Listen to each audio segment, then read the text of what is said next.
Alagang Amoso, Associated Marine Officers and Seamen's Union of the Philippines.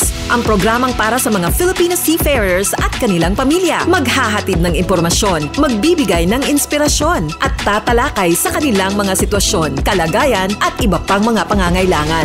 Alagang Amoso. Kasama si Camille Simbulan dito sa Radyo Pilipinas World Service. Ayan, magandang araw po sa lahat ng ating mga tagapakinig, lalo na sa ating mga ka-Amosup. Nandito na naman po tayo sa Alagang Amosup, ang serbisyo publiko sa radyong hatid ng The Associated Marine Officers and Seamen's Union of the Philippines o Amosup at ng Radyo Pilipinas World Service. Sa ngalan ng ating program host na si Miss Camille Simbulan, ako po si Lara San Juan. Sa programang ito ay pag-uusapan natin ang iba't ibang programs and welfare services ng Amosup para sa mga miyembro at dependents ng ating unyon. At nag-feature din tayo dito ng mga natatanging marino na maaring magbahagi ng kanilang journey at sea. Tayo rin po ay live sa Radio Pilipinas World Service Facebook page, kaya shout out po to all the members and dependents of Amosup. Isang makabuluhang talakayan na naman ang ating ihahatid sa inyo ngayong araw. Pag-uusapan natin ang Amosup Welfare and Mutual Benefit Plan o WMBP. Isa sa mga benepisyo at serbisyong handog para sa ating mga mandaragat at kanilang mga pamilya. Makakasama din natin ngayong araw ay isang sa dalawa sa ating mga union officers na magbibigay linaw at detalye tungkol dito. Kaya't ating abangan, manatiling nakatutok dito lamang sa ating programang Alagang Amosup. Walang maiiwan, kasama nyo kahit saan dahil pamilya tayo dito. Alagang Amosup sa Radyo Pilipinas World Service. Kaya po ang ating mga special guest for today's Alagang Amosup episode ay sila po ay mahigit 10 taon nang naglilingkod sa ating unyon. Ladies first po mga tagapakinig, mga ka-Amosup, kaya aking ipakikilala si Miss Maureen Sadicon, isang opisyal mula sa Amosup Welfare and Mutual Benefit Plan or muli WMBP. Welcome po ma'am to Alagang Amosup. Magandang umaga sa iyo, Miss Lara. Magandang umaga sa ating mga televiewers. Magandang umaga sa ating mga miyembrong mandaragat. Ayan, maraming salamat po. At syempre, kasama rin natin dito si Mr. Waki Alde. Isa rin po siyang opisyal mula sa Amosup WMBP. Welcome po, sir, to Alagang Amosup. Magandang araw sa iyo, Miss Lara, at sa mga tagapakinig. Ayan, thank you po. All aboard sa talakayan. Palalimin pa ang inyong kaalaman. Alagang Amosup dito sa Radyo Pilipinas World Service. Ayan, all aboard tayo ngayon sa ating talakayan dito sa Alagang Amosup. Ang topic po natin ay Amosup Welfare and Mutual Benefit Plan. Ano nga ba tong WMBP? Kasi parang lagi nating naririnig ay Provident Fund. So ngayon na alamin natin, para po mas ma-maximize po ng ating mga members ang kanilang mga benepisyo, sisimulan na po natin sa tanungan na ito. Para po sa kaalaman ng ating mga tagapakinig, lalo na po ang ating mga members and dependents, ano po ba ang Amosup Welfare and Mutual Benefit Plan o WMBP? Ano po ang layunin nito? Ang Welfare and Mutual Benefit Plan o WMBP ay isang provision ng Collective Bargaining Agreement na sinang-ayunan ng mga principal o owner at ng Amosup upang magbigay ng magandang serbisyo para sa ating mga miyembro at sa kanilang mga benepisyaryo. Ayan. So, apart po, let's say, sa Provident Fund, karagdagan po itong benepisyo. Po. Ayan. So, mamaya po tatalakayin natin ang buong detalye dito. Ngayon naman po, sino po ang naguhulog ng WMBP? Kasi usually po, kami po nag-handle po ng ating Facebook and usually nakakaharap po natin mga members. Just sa mga tanong nila kami ba ang naguhulog yan, mga seafarers? O sino po ba ang nagpa-fund po ng kanilang WMBP? Ayun, para sa pagkakaalaman ng ating mga miyembro, ang naghuhulog ng WMBP ay ang principal. Ito ay hindi nanggagaling sa kanilang sweldo. Ayan, so malinaw po, katulad po ng ating mga agreed with the principal po, with like Provident Fund. So same with WMBP. Yes. Ang principal po ang naghuhulog para po sa mga members. So, ayan po, isang magandang paglinaw po. Maraming salamat. So, sino-sino naman po ang pwedeng mag-apply nito? Na-apply po ba tong WMBP? lahat po ng AMOSUP member ay maaaring mag-apply. May mga certain requirements lang po tayo sa bawat programa ng WMBP. So basta po AMOSUP member sila, Yes pwede po po. silang mag-avail ng Active WMBP. or inactive ay maaaring mag-apply. May mga certain programs lang po tayo sa WMBP na pwede nilang applyan. Mamaya po i-discuss din namin kung ano-ano yung mga programang maaari nilang applyan sa WMBP. Basta po AMOSUP member po sila, pwede po sila Yes mag-avail. po. Yes, Okay. So, sa mga active na membro, so ito po, ayan po, no?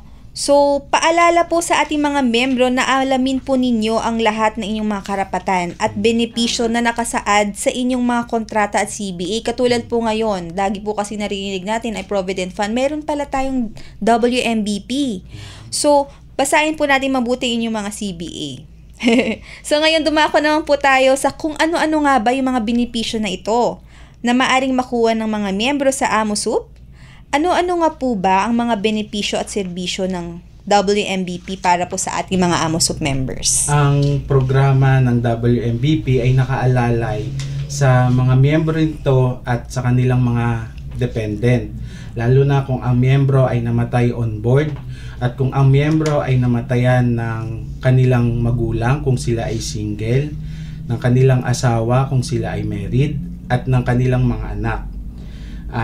Saklaw din nito ang pagkalinga sa mga miyembro natin na hindi na babalik sa pagsakay ng barko. At ito ang kilala ng lahat na Old Age Financial Assistance. Okay, so nabanggit niyo po ang death benefit. So, ano po ba yung maaasahan ng mga members dito? So, usually po, ibig sabihin, yung dependents po ang magki-claim. Yes, tama yan. Good question yan, Miss Lara. Para sa kaalaman ng ating members, kung ang ating member ay namatay while on board, ang AMOSUP ay may ibinibigay na death compensation na nakabase sa kanilang CBA provision. At meron itong tatlong classification.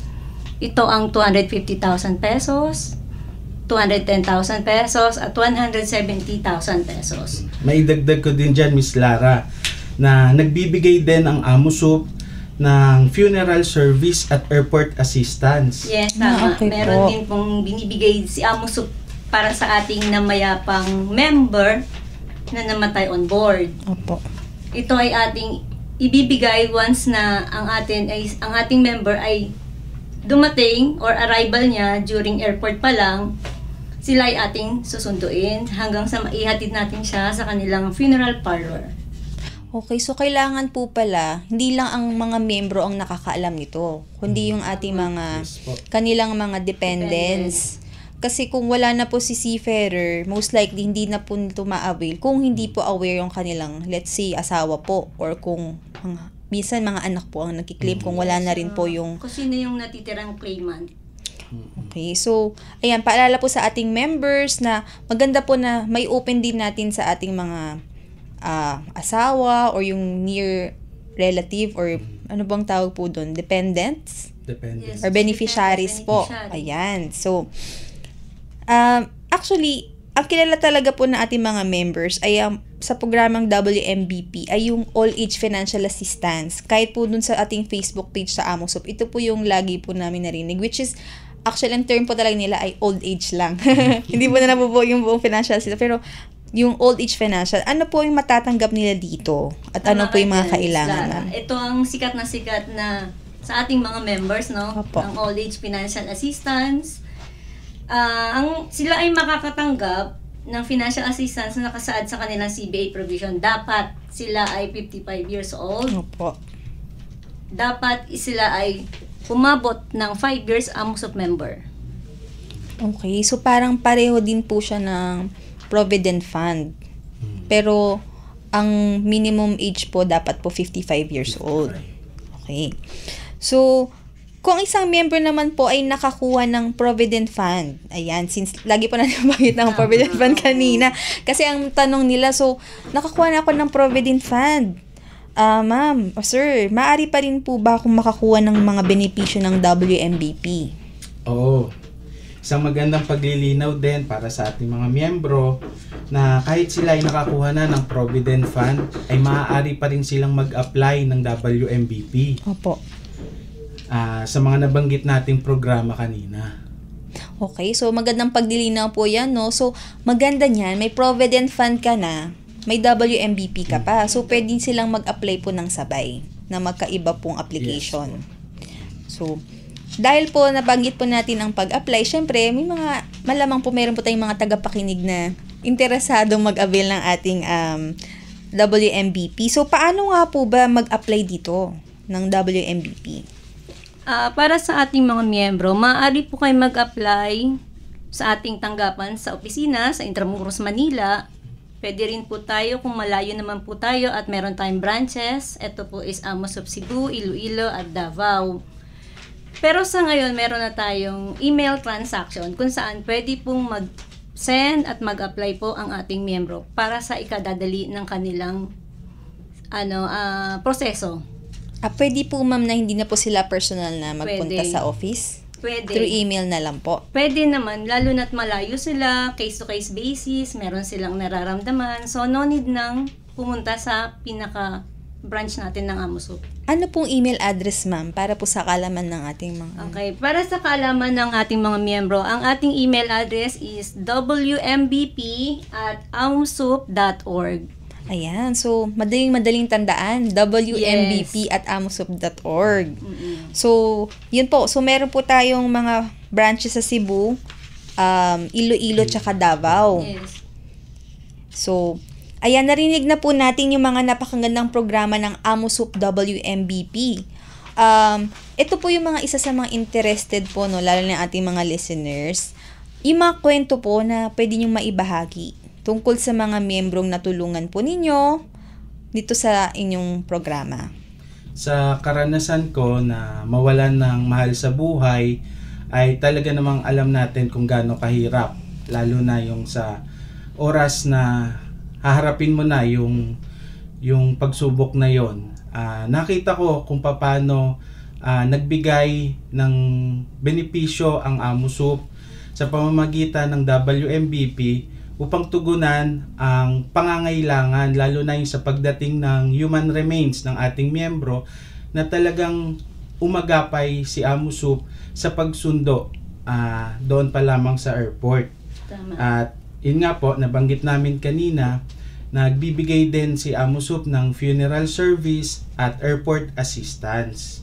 At hindi lamang po sa pagkawala ng isang mahal sa buhay, na-experience ko din na nandoon din si AMOSUP sa pag-claim nila, sa pag-claim ng miyembro ng old age financial assistance na masasabi nating nagagamit nila, lalo na doon sa mga hindi na ulit babalik ng pagsakay sa barko. Totoo yan, Sir Waki. Sobra-sobra talaga ang naibigay na tulong ni AMOSUP para sa ating mga members. Karagdagan pa nito ay mga binibigay ng AMOSUP na funeral service at airport assistance. Sila po ay susunduin natin kung sakaling ang ating member namatay during on board. From arrival pa lang nila, nakaabang na po ang ako po as staff, opo. Nakaabang na po sa airport hanggang sa maiayos natin siya sa paglabas, hanggang funeral parlor po ni member. Okay. So, talagang po ito, no? Talagang personal po kayong sumusundo, nag-a-assist po sa ating mga members. Isang malungkot po na, alam mo yon na ganun po nating pero maganda na kahit ganoon, serbisyo pa rin po tayo sa ating mga members. So, isa rin po sa gusto po nating i-highlight, no, sa ating programa ngayong araw, dahil hindi po natin masyadong na ma-maximize tong airports assistance and funeral service. Kaya maganda po na ngayon po ay na-inform at na-educate po natin sila na meron po tayong mga ganitong programa na pwede pong ma-avail ng ating mga members and dependents.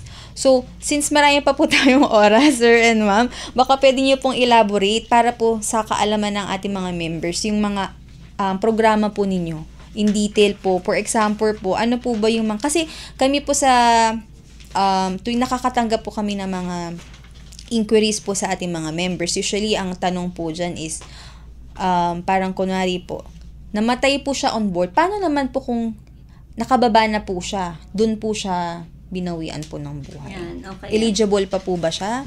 Eligible sila, kailangan din, umabot sila ng 5 years. Doon naman sa mga namatay natin or naging member natin na namatay dito sa lupa, meron din silang marireceive na financial assistance. Nakabase din ito sa 5 years AMOSOP member nila. Basta po 5 years po silang member, automatic meron po silang Meron silang makukuha. financial assistance na makukuha. Yung ADET benefits. Ay, paano naman po yung parang may narinig po ako na may grace period na 30 days, saan po nag-a-apply yun? Yung pag nakababa na po si member. Ang 30 days grace period, ibinibigay naman natin to kung ang ating member namatay, wala pa siyang 30 days na nag-i-stay dito sa lupa. Opo. Sila ibibigyan natin financial assistance. So pwede rin po yun, na Yes. parang basta within 30 days po pagkababa po niya ng barko, magiging eligible pa po Eligible din si member natin. So, ano pa po yung mga pwede po nilang ma-avail? Or ito po, yung mga requirements pala, sir and ma'am. Ano po yung mga requirements? Kasi, kaya po maganda po na nabanggit po ito kanina. Kasi po, baka po may mga nakikinig po tayo ngayon na pwedeng namatayin po sila ng asawa. So, hindi po nila alam na, ay, baka meron akong ma-avail. Usually, siguro po yung mga documents ng seafarer, baka hindi na po nila alam kung... usually, usually, mayroon po ba tayong requirements na kailangan po nilang dumulog sa, let's say, sa manning, or parang may mga, ano po ba yung mga requirements na to? Kasi, yung mga usually pong natatanggap po namin concern, let's say, yung mga seafarer wife. Minsan, nalaman na lang din nila sa ibang nag-avail. Oo, Di ba? sa mga kapwa-member nila. Opo, na parang, paano po ba? Yung kahit yung mga basic lang po na pwede nilang i-prepare, like, kung seaman's book ba yan, or mga ganun lang po. Ano po ba na? Ang kailangan lang po namin ay seaman's book or yung sea service record ng miyembro para po ma-validate yung mga barkong nasakyan ng ating miyembro. Kung sa ganon, doon po tayo magsisimula ng pagbibigay ng mga benepisyong maaari nilang matanggap. Seaman's book lang po. Seaman's book. So, seaman's book lang po. Karagdagan po doon yung mga death certificate ni Apo. member, marriage certificate, at sinasama na natin ang Senomar. Opo, para po sa mga legitimate po na mag-a-avail. Beneficiary. po. May dagdag ko din na mas mainam po na sa bawat miyembro natin ay mag-update sila ng 201 file sa Records Department para sa ganon ay updated yung record nila at walang agam-agam yung kanilang mga dependents na sa panahong kinakailangan yung mga ganong dokumento. At least meron na po si AMOSOP at updated yung file ni member. Kasi maaari po minsan, ang updated po sa file natin single, pero okay lang po ba yun? Na for example, ang update po sa atin single siya sa record, pero may nag-claim po na meron naman po siya mai-present na marriage certificate, pwede naman po Pag yun. meron silang maipipresent, oo. Na mga Pinapayagan documents. natin sila kasi sila is certified or Legitimate. legal. Opo. Legitimate beneficiary. Pwede po yun. I-accept natin yun. Opo. Kaya maganda po yung advice niyo, sir, na para po maiwasan yung mahabang proseso, ngayon pa lang mag-update na sila ng records. Tama. Kung married sila, i-update na nila. Baka ayaw nila sabihin na, sorry po. Okay, so, kung single, parang ayaw nilang i-update na. Kung single, mag-update ka pa din. Kung single. Oo, ano? single, Dahil mag-update ka. Yung magulang mo naman ang makakatanggap. Okay, tama po, Isa tama. pa sa karagdagan, para hindi sila mahirapan din sa pag-access sa hospital. Pagka magpapa-check up, So connect po ito. Connect. Hindi lang po sa Kailangan- WMBP. Tama. Actually, number 1 pong concern yan kasi usually po, nag-a-avail ng hospital benefits from time to time. So, Yes, maganda oo. na In case updated. of emergency, madali natin silang ma-check yung kanilang record. So, no need na kung sakaling Sabado, Linggo, wala naman tayong office hours of office nun. Opo. Madali sila makaka-access sa hospital natin.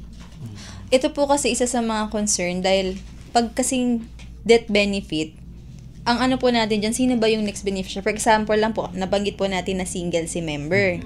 Kung wala na po ang kanyang magulang, meron po bang like, sino po yung susunod na mag-avail? Yes, yan. Paano po kung magkaaway-away po yung mga kapatid niya? So far, wala naman Wala tayo bang mga gana, ganyan. maganda po marinig yan na wala nag-aaway-away. Yes, syempre, pag ganun ang case, next of kin tayo. Pwedeng si eldest. Kapatid po Yes, talaga. kapatid. Pwede Kung naman marami po yun. sila, hati-hati natin. Basta equal share po. So kailangan pong i-justify kung ilan totoong mga kapatid. Mas Tama. maghahati-hati po sila. Tama yan. Next up in tayo babagsak kung wala ng both parents.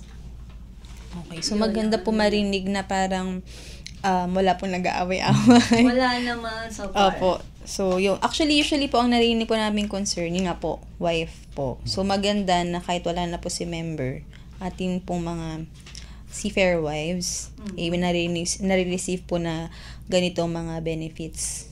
Any parang other story po na pwede nyong i-share na experience or may mga member na talagang nagpa-thank you or mga parang pwede nyo pong ibahagi?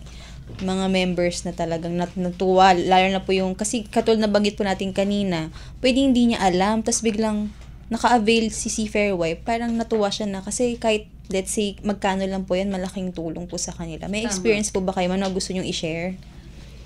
Based lang sa experience ko, no, almost siguro 2 decades niyang hindi nalaman. Tapos may 2 decades, ma'am? Yes, 20 years? may nagmarites lang sa kanya. Na naka-avail po. Yung pagmarites naman sa kanya, may parang magandang kinalagyan. Kumbaga naka-avail siya ng ADET, pero hindi niya yun lubos maisip na mayroon pa palang ibinibigay si Amusup. So Pinag-apply ko siya ng ADET dahil naiwanan ni Sir, hindi alam ni Mrs. Although siguro hindi sinasabi. Sir, I rest in peace po. Inavalue yun ni Mrs. Siya ang nakarinig noon at prinases niya at yun, sobrang pasasalamat niya dahil meron pa palang ganong benepisyo na ibinibigay kay si Amusup. Nakakamangha yan, ma'am. 2 decades, so 20 years. Yes, 20 years. So, ang maganda pa, ang pinaka-highlight pala dito, wala palang expiry date yung Ayun ang pag-avail. kagandahan kay Amusup. Hindi po niya pinoporpit kung ano man yung tagal Opo. na hindi mo siya na-apply. Wala siyang ganon. Basta benepisyo ni member, ibigay natin. Ay, maganda yan. Actually, Yan. natuwa ako dyan. Yan. Kasi imagine 20 years, tapos makuha mo pa rin yung benepisyo. Yes, oo, nakuha niya. Basta ma-provide lang po yung requirements, Tama. tsaka eligible po sila. Mm-mm.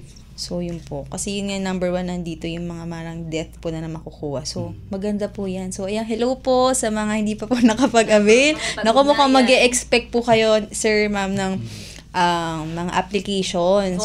Volume of Ayan. applications. Actually, ito po talaga yung target Okay. natin. I Tama. mean, goal natin. Kaya po natin hina-highlight ang programa ng Amusup WMBP dahil nga po marami nga po sa ating mga members and dependents na hindi po alam na meron po palang ganito. So, ayan po, shoutout po kay ma'am kasi naman na nag-avail isang Puntahan mo kami. isang magandang halimbawa na 20 years. Imagine po, 20 years. Siguro 70 na siya nung nag-apply. 70 years old. 70, more or less, mga ganun yung age niya. Ang galing naman Hindi po. naman siya nahirapan kasi meron siya nakuha.